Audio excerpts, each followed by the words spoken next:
Broadcasting to you from the City of Angels. Hello everyone, I'm Kiris. Thank you so much for being here and listening to the Voice of Astrology podcast.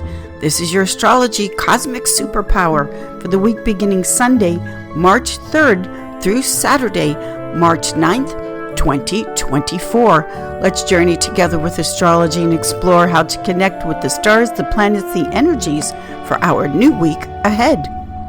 March magic in the night sky begins this Sunday, March 3rd, with one of the royal stars, Antares, Watcher of the West, just south of the moon. Now, Antares in ancient Greek meant anti-Aries. It was a rival of Aries because of the reddish color. We will be able to see Antares just south of the moon together with the moon, and Antares is one of the brightest stars in the sky in the constellation Scorpio. Also on March 3rd, we have the last quarter moon, and the last quarter moon is a fabulous time to observe, if you have a telescope, lunar features like craters and mountains. And the last quarter moon, it has very distinct shadows that provide great contrast and viewing if you have a telescope to see this. On Thursday, March 7th, we have Mars, the red planet, appearing close to the moon. This close approach can make it very easy to see the red planet in the night sky. Friday, Venus's day, on March 8th, we have Venus just north of the moon, shining very brightly near the moon. You can't miss Venus, our sister planet, the jewel of the night sky, shining brilliantly. Sunday, March 3rd, we start off the week with the fourth quarter moon at 13 degrees Sagittarius. Now, the fourth quarter moon is when we move from fourth quarter to new moon. We're in preparation for the new moon action that is coming up. Fourth quarter to new moon is when we get rid of things, when we release, when we pull up the weeds and the poison from the soil that is putting down the foundation for the new moon. In other words, we're in this preparation stage of wanting the conditions to be just right, as favorable as possible for the new action that we are taking at the time of the new moon. So with this week starting off with the fourth quarter at 13 degrees Sagittarius, this brings in an Aries influence, an Aries flavor to the fourth quarter moon in Sagittarius. Now, Aries, that influence, that second decanate of the sign of Sagittarius, it can be a lot of enthusiasm, a lot of excitement for the future. It can be very impatient to get to the future. It also is about starting and trying something that is new, different, and innovative in your life. With the moon in Sagittarius, and Sagittarius being the traveler, the moon in Sagittarius is all over the place. We've got the moon in Sagittarius making a square to Saturn, the Sun, Mercury, all in the sign of Pisces, also ruled by Jupiter. The moon in Sagittarius makes sextile aspects to the two lovers, Venus and Mars in Aquarius. The moon in Sagittarius is also making inconjunct aspects to Uranus and Jupiter in Taurus. So all of this mixture together is about just rolling with the changes. None of them will stick. None of them are solid. So when plans change, when people change, when schedules change, conflicting stories in the news, because Sagittarius rules over the news, social media, and publishing. So as you're hearing and experiencing all these different adaptations and adjustments, just keep it light, just roll with it.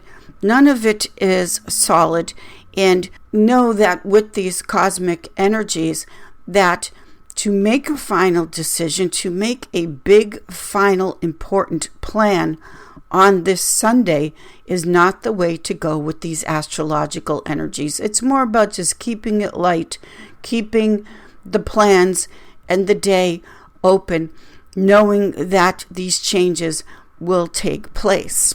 The fourth quarter moon is an extremely important time of the month. There are big decisions to make. When the moon is increasing in light as we move towards the full moon, that is a certain phase of gaining something. When the moon is decreasing in light, that is just as important as far as what we need to let go of. So big decisions during the fourth quarter moon. And with the influence of Aries, with that 13 degrees Sagittarius, one of the things during this fourth quarter inner time phase of the moon is to consider, what have you grown impatient with? This is the Aries influence. What is it time to recognize as something in your life that is dampening the enthusiasm, the spirit, the excitement?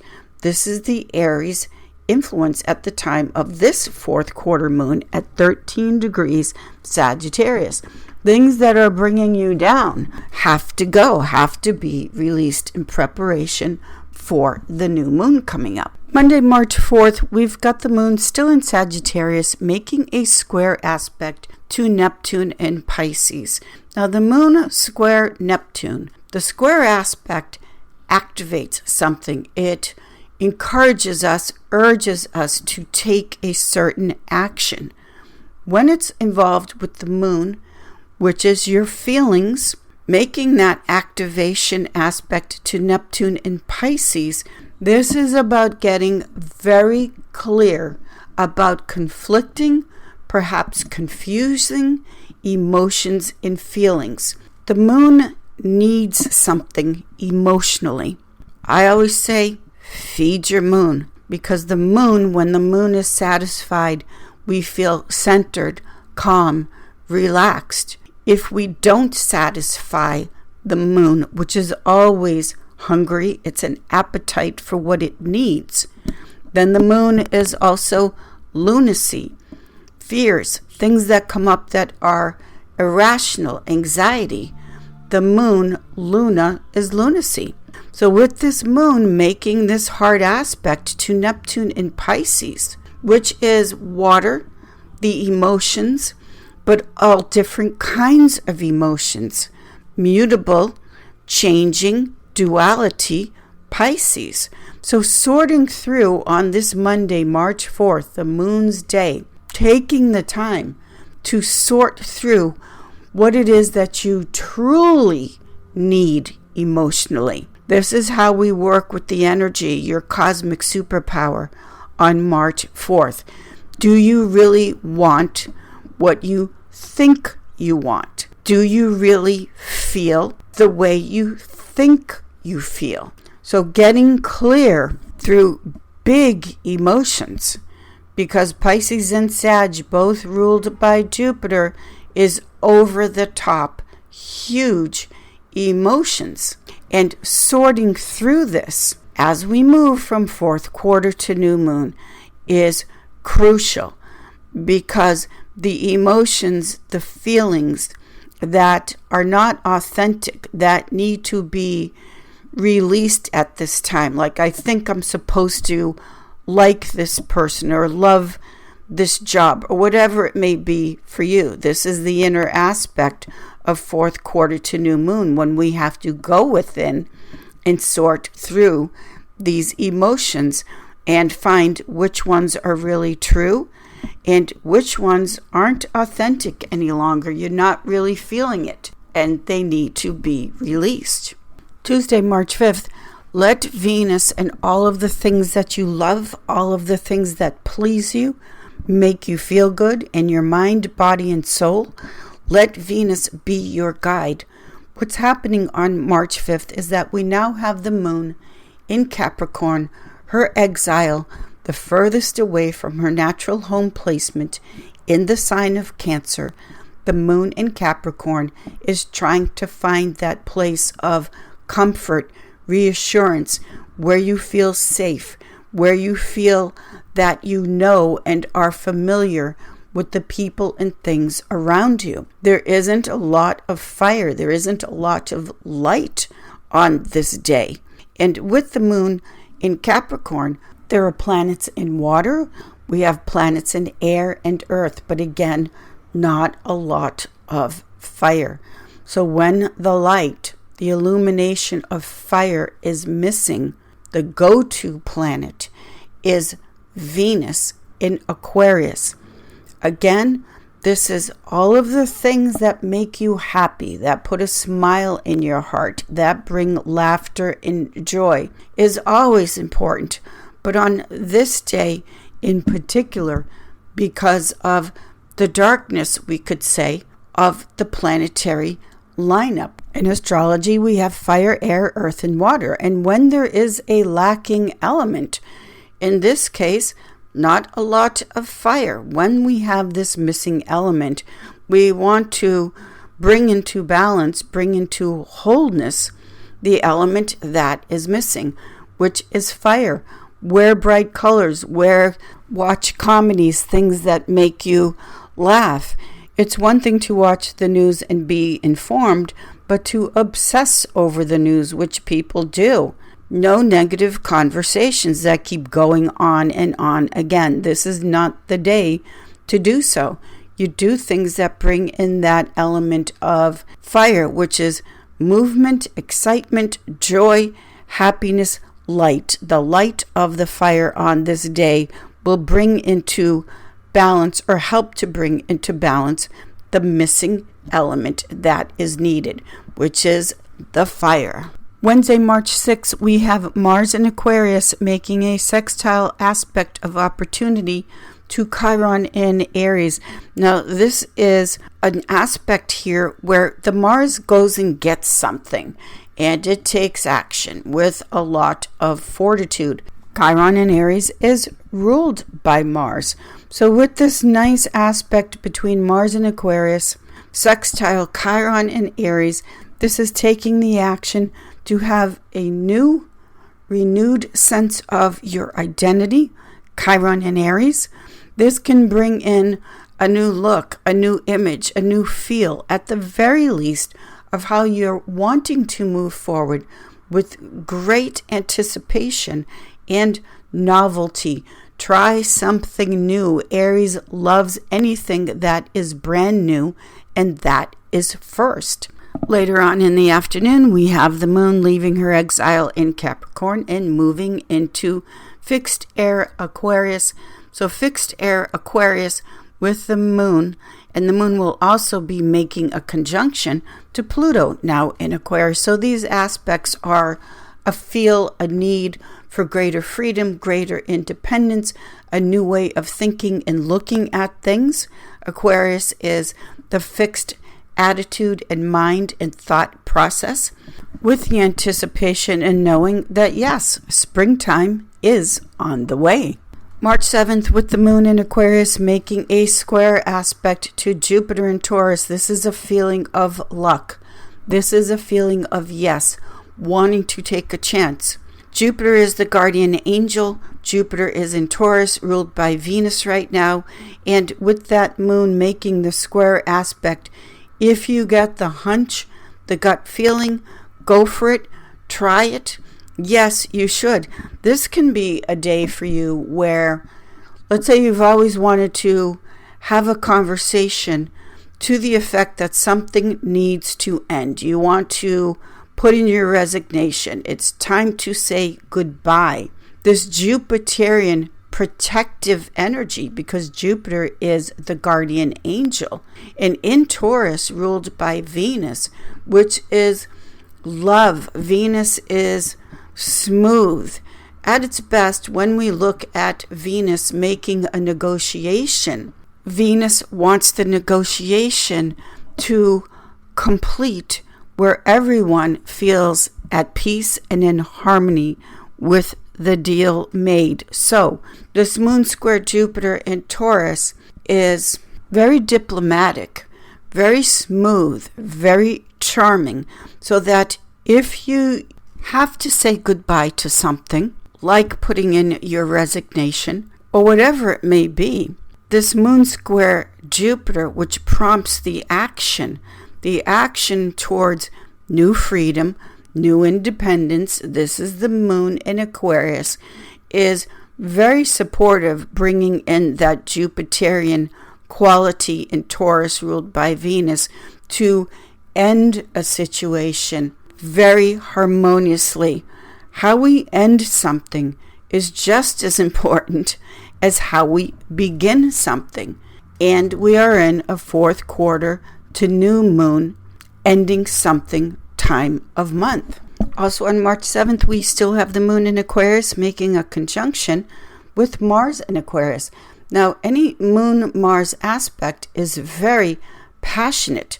And so the passion here with moon Mars in Aquarius is the intensity of, yes, this must end. Previously in this week, with that moon square Neptune, that was the sorting through the true feelings versus, don't really feel it any longer.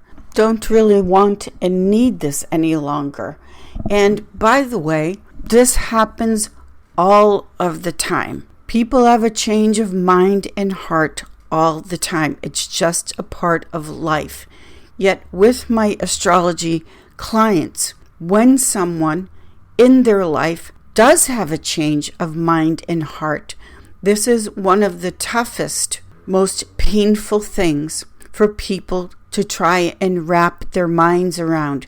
How could they have a change of heart? How could they not love me anymore? How could they not want this anymore? It is just the nature of our nature to have a change of mind and heart all of the time. And with this moon conjunct Mars on this day, it's very intense that, yes, you're clear about what you have had a change of mind and heart about in your life. We have all had the human experience of saying goodbye and being told goodbye. With Jupiter in today's cosmic power, saying goodbye or being told goodbye with Jupiterian gratitude and love is the power, the cosmic superpower that you have. It belongs to you. Friday, March 8th, Venus's day, we are now in the dark balsamic moon phase, that place of deep reflection and contemplation, intuition, knowing where it cannot be denied what you are feeling. Now we have the moon and Venus making a conjunction. The moon and Venus are the two feminine planets, yet they are in the sign of Aquarius, which is all about the mind, logic, the intellect. Today, with this moon conjunct Venus in Aquarius, what you're feeling may not make any sense. It's irrational. You're getting messages. Go here, do this, call this person, whatever it may be. And again, it's a feeling. It's moon Venus. The two feminine planets that do not make sense, that are trying to guide you in a new and different direction that you haven't figured out yet with your mind, Aquarius. So this conflict here of what you know that you're feeling, yet it doesn't appeal to your intellect, Aquarius, because Aquarius is a fixed mindset. It's fixed air. The concepts and ideas that you have and have held onto for a long time, fixed air Aquarius. Yet the emotions, Moon and Venus, are guiding you, giving you insights and intuitions, dark balsamic moon phase intuitions that are guiding you by your feelings to go in a different direction. That, with Aquarius, will bring you greater, not only freedom and independence, but Aquarius is about embracing that which is different and unique, that which is original. Listen to these messages Trust that intuitive knowing with the Venus conjunct the moon on Venus's day. When you are presented with something different on this Friday, March 8th, you're going to have a tendency to want to fight your feelings about it. Don't. Go for it. See what happens. Because as you know, as we all know, nothing is as it appears to be on a surface level. Something is presented to you in a different kind of package. Who knows? That could be something very magical and wonderful for you. Trust how you feel on March 8th. Saturday, March 9th, we now have the moon in mutable water Pisces making a conjunction to Saturn in Pisces, a sextile aspect to Jupiter, its ruler, in Taurus. We've got Mars in Aquarius making a square aspect to Uranus in Taurus.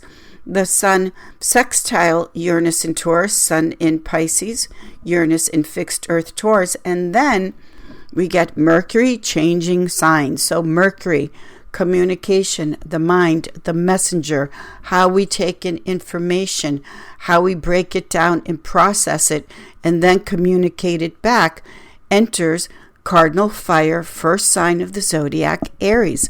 Now, with Mercury having been in its fall and in its detriment placement in Pisces, this Mercury in Aries that we begin on Saturday, March 9th, is the impatience to get something started. Let's move and let's think more quickly, more directly. This is Aries, about not only moving forward, but how you feel, your goals, what it is that you want. Now, Mercury also rules over transportation, cars, driving, short trips. So if you have been waiting and sorting through the feelings of where you want to travel to, where is the next trip, how are you moving forward, this is Mercury in Aries, then much more clarity will come to you and be presented as we are in the dark balsamic moon phase. We're right before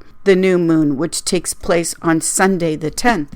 Mercury in Aries is reaping the reward of all of the hard work you've been doing during this fourth quarter to new moon cycle, so that you can move forward with a lot of enthusiasm, a lot of spirit, ethos, and decisiveness. Now, Mercury in Aries is the leader. It's very decisive. Mercury is very bold. It just goes for it. Knowing where Mercury in Aries is taking place very specifically in your personal astrology chart, which is based on your birth date, time, and place, is necessary to know this, because this is where you will take the action with a lot of confidence.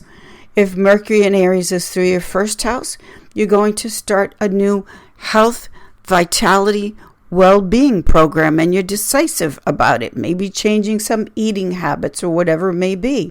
If Mercury in Aries is through your second, that's being more decisive and clear about how you're handling your money and your talents.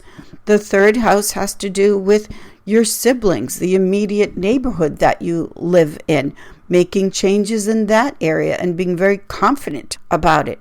The fourth house is your home, maybe buying or selling property, wanting to move, finally making the decision to move. Fifth house is your creativity, your children, all of the things where you feel you are expressing yourself. The sixth house has to do with your employees, the things in your life that are supposed to be running smoothly so that your life can be running more smoothly. Getting the car fixed, the computer fixed, all of those kinds of things. Seventh house is the relationship, the marriage. What have we been putting off? What that we need to deal with in this relationship? Mercury in Aries helps you to move forward. The eighth house, debt, joint finances, a credit card that perhaps should have been paid off long ago. Now you're going to do so. Ninth house is travel, education, perhaps thinking about going back to school. Now you're going to do this. 10th house is career, wanting to make career changes. You're finally going to ask for more money, whatever it may be, but this is the 10th house of your work and career. The 11th house is your future goals, your friends, the groups, the community that you hang out with or that you'd like to create in your life. The 12th house, what's really been going on behind the scenes. Perhaps you've been thinking about professional counseling, but for whatever reason you weren't sure, you put it off. Now you're going to take that action to really look at what has been bothering you and how to heal that. So knowing where this Mercury in Aries is very specifically taking place in your personal birth chart, and this cosmic superpower of Mercury in Aries is helping to support and guide you in a certain area of your life, that it is now time with Mercury in Aries to begin something new. Mercury is not only the mind in communication, but Mercury is also the way you communicate and talk to yourself in your own head. So if nothing else with this Mercury in Aries is the decision, taking the lead, the action to be kind to yourself, to talk nicely to yourself, to build yourself up instead of tearing yourself down. That alone is one of the most loving and healing things you can do for yourself, as we have this Mercury entering the sign of the newborn Aries. Have a fabulous week, everyone. And as Oscar Wilde once said, yes, we are all in the gutter, but some of us are looking up at the stars. Thank you, everyone. I will see you all in the stars.